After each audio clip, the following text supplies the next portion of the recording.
আজ 29শে রমজান 1446 হিজরি, 16 চৈত্র 1431 বঙ্গাব্দ, 30 মার্চ 2025 খ্রিস্টাব্দ, রবিবার সন্ধ্যায় ইসলামিক ফাউন্ডেশন বাইতুল মোকাররম সভাকক্ষে জাতীয় চাঁদ দেখা কমিটির এক সভা অনুষ্ঠিত হয়।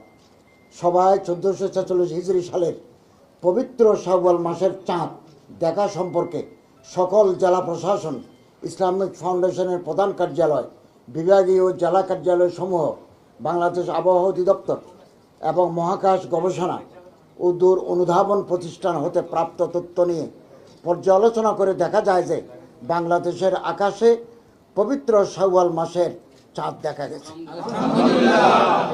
এমত অবস্থায় আগামী 17 চৈত্র 1431 বঙ্গাব্দ, 31শে মার্চ খ্রিস্টাব্দ সোমবার থেকে 1446 হিজরি সালের পবিত্র শাওয়াল মাস গণনা শুরু হবে। তৎপ্রেক্ষিতে আগামী 1 শাওয়াল 1446 হিজরি, 17 চৈত্র 1431 বঙ্গাব্দ, 31শে মার্চ 2025 খ্রিস্টাব্দ সোমবার সারা দেশে পবিত্র ঈদুল ফিতর উদযাপিত হবে ইনশাআল্লাহ। পবিত্র ঈদুল ফিতর উপলক্ষে আমি দেশবাসীকে জানাই ঈদের শুভেচ্ছা, ঈদ মোবারক। মহান আল্লাহ রাব্বুল আলামিন আমাদের সকল নেক আমল কবুল করুন, আমিন। আপনাদের সবাইকে আন্তরিক ধন্যবাদ জানাচ্ছি। 64টি জেলার মধ্যে আমি এখানে আসার পূর্ব মুহূর্ত পর্যন্ত 14টি জেলায় শাওয়াল মাসের চাঁদ দেখা গেছে এবং আমি নিজে এবং আমার সচিব মহোদয় কক্সবাজার জেলা প্রশাসনের সাথে কথা বলেছি, তিনি নিজ চোখে লাবণী পয়েন্ট থেকে চাঁদ দেখেছেন। এরপরে সিরাজগঞ্জ, রাজশাহী, রংপুর, নীলফামারী জেলা প্রশাসকদের সাথে আমরা সরাসরি কথা বলেছি। ইসলামিক ফাউন্ডেশনের আমাদের যারা দায়িত্বশীল আছে, বিভিন্ন জায়গায় যারা বড় বড় আলেমরা আছেন, আমরা ওনাদের সাথে যোগাযোগ করে নিশ্চিত হয়েছি যে শাওয়াল মাসের চাঁদ দেখা গেছে এবং আগামীকাল ঈদুল ফিতর উদযাপিত হবে। তো দেশবাসীকে শুভেচ্ছা জানাই, আপনাদের আন্তরিক অভিনন্দন জানিয়ে শেষ করছি। আসসালামু আলাইকুম ওয়া রাহমাতুল্লাহ। কক্সবাজারে দেখা গেছে, লাবণী পয়েন্টে স্পষ্টভাবে দেখা গেছে। ঈদের সমস্ত প্রস্তুতি সম্পন্ন। জাতীয় ঈদগাতে নামাজ অনুষ্ঠিত হবে 8টা 30 মিনিটে। 8টা 30 মিনিটে বাইতুল মোকাররমে 5টা জামাত হবে। 5টা জামাত।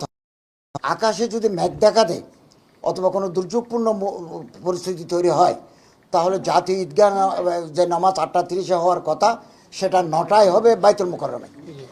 আমাদের সমস্ত প্রস্তুতি আমরা সম্পন্ন করেছি এবং ইনশাআল্লাহ আজিজ আমরা আগামীকাল ধর্মীয় ভাব গাম্ভীর্য নিয়ে, উৎসাহ উদ্দীপনা নিয়ে আমরা ঈদুল ফিতর উদযাপন করতে পারব। সর্বশেষ জামাত হবে 10টা 45-এ বাইতুল মোকাররম। আচ্ছা, মাননীয় প্রধান উপদেষ্টা পড়বেন জাতীয় ঈদগাতে এবং মহামান্য রাষ্ট্রপতি পড়বেন বঙ্গভবনে। আমার প্রশ্নটা হচ্ছে, মাননীয়, আমরা জানি যে কোরআনের ভাষায় কোরআনে বলেছে তুমি যেখানে আছো সেই দেশের আকাশে চাঁদ দেখো, আজান দাও, নামাজ পড়ো। এই কোরআনের ভাষা এটাই, এবং যেই দেশে আছো সেই দেশের আইন মানো। একটি পক্ষ আমাদের দেশে দীর্ঘদিন যে বৈষম্য, যে সময়ের বৈষম্য তৈরি করে যে সৌদি আরবের সঙ্গে ঈদের চাঁদ আদায় করছে, এই ব্যাপারে আপনাদের কোনো হস্তক্ষেপ করার ইচ্ছা আছে কিনা, তাদের বিরুদ্ধে কোনো ব্যবস্থা আছে কিনা? না, এই ব্যাপারে আমরা কোনো সিদ্ধান্ত নিই নাই। আমরা এই দেশে চাঁদ দেখে আমরা রোজা রাখি, চাঁদ দেখে আমরা ঈদ করি। এটাকে ইসলামের পরিভাষা বলা হয় রুয়াত, দৃষ্টিগোচর হওয়া। তো আমাদের দেশে আমরা দৃষ্টিগোচর হয়েছে, আমরা খালি চোখে ঈদ দেখেছি, আমরা এখানে করছি।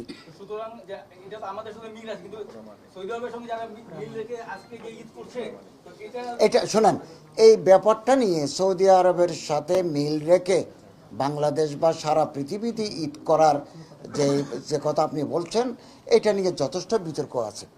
আমরা বিতর্কে হাত দিতে চাচ্ছি না, আমরা বিতর্ক থেকে ঊর্ধ্বে থাকতে চাচ্ছি। শুধু চাঁদ দেখা কমিটি নিয়ে নয়, সব কমিটি যেখানে বিতর্ক তৈরি হবে আমরা এটাকে সযত্নে পরিহার করতে চাচ্ছি। Thank you.